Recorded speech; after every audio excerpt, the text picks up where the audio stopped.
welcome back to my channel. Hope everyone's doing really well. I'm making a slow cooker recipe tonight. I'm gonna go out. We're looking at sixth forms for my son, which is crazily scary because he's growing up way too fast. But that's what I'm doing this evening. So I thought if I can get dinner prepared this afternoon, get it in my slow cooker, then when we come back tonight, we've got a really nice dinner.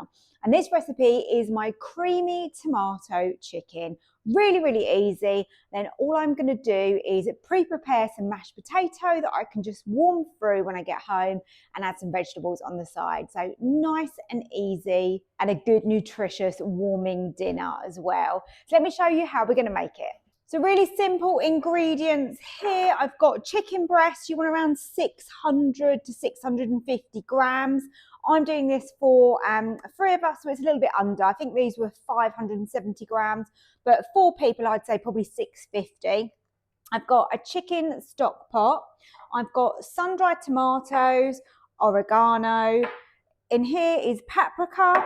I've got some garlic paste, but you can use garlic granules, lazy garlic, fresh garlic, whatever you like, or you can obviously exclude it. And then I've got some plain flour. My one's gluten-free, but just regular plain flour is absolutely fine. So that's all that's going into the slow cooker right now. At the end of cooking, that's when we're going to make it creamy. So that's going to be some cream cheese, and I'm going to use a low-fat version to keep the calories down on this. A little bit of Parmesan, some fresh basil, salt and pepper. So it's really simple. I think you're going to love this. So let's get started on the chicken breast. I've put those, I've prepped those already. They're on my scales, and I want 30 grams roughly of flour, give or take, and we're going to brown off the chicken. Chicken breasts aren't equal sizes either, but I'm not too worried about that. I'm going to, I can chop it up at the end and make the dinner a bit more even if I need to. Although at the moment I am calorie counting, so I'll probably have the smaller one. And let's go and get some colour on the outside of that. You can put it straight in the slow cooker if you prefer, but I think it's nice to have a little bit of colour on it. So I've got the Ninja Foodi on sear and saute, a little bit of spray oil in the bottom. You don't need too much. And now we just lay the chicken in and just get that nice and golden on each side. And then we're ready to add all the ingredients in and slow cook. Just have a look how we're getting on here. Let's flip that over. We've got a little bit of colour, which is good. Now I'm going to be doing these on high this evening. So I'm preparing this in the afternoon, and I'm going to go with around 3 hours. And the nice thing is with the slow cook option on your Ninja Foodi is that once it's finished, it will actually go on to keep warm. So if you only want it to cook for 3 hours, that's fine. Say you're not going to be back for 4 hours. It will just stay in here and keep warm until you're home. I'm going to be adding 2 teaspoons of paprika. Just sprinkle that over the top.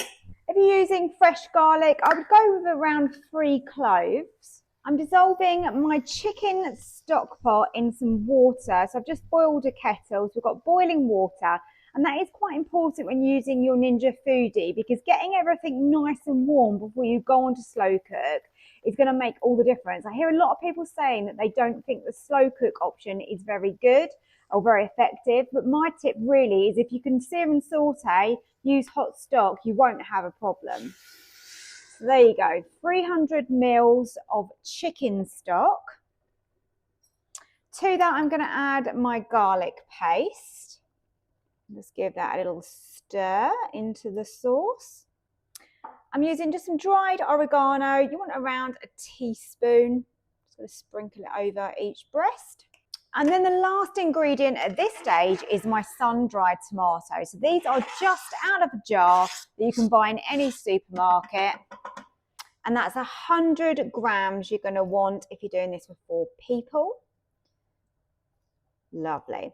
Now what I will say about the sun-dried tomatoes is that you want to cut them up quite small like I have done here. And the reason for that is I do find that they can be a little bit sort of tough if you don't cut them up finely. If you chop them up finely like I have, they'll sort of melt into that sauce and just make it absolutely delicious. So that is looking really, really good now. I think everything is in there. We've got the chicken stock cube, 300 mils of water, 2 teaspoons of paprika, teaspoon of oregano, 100 grams of sun-dried tomatoes. We had 30 grams of plain flour on the chicken breast, which was 650 grams for 4 people. So that is everything there.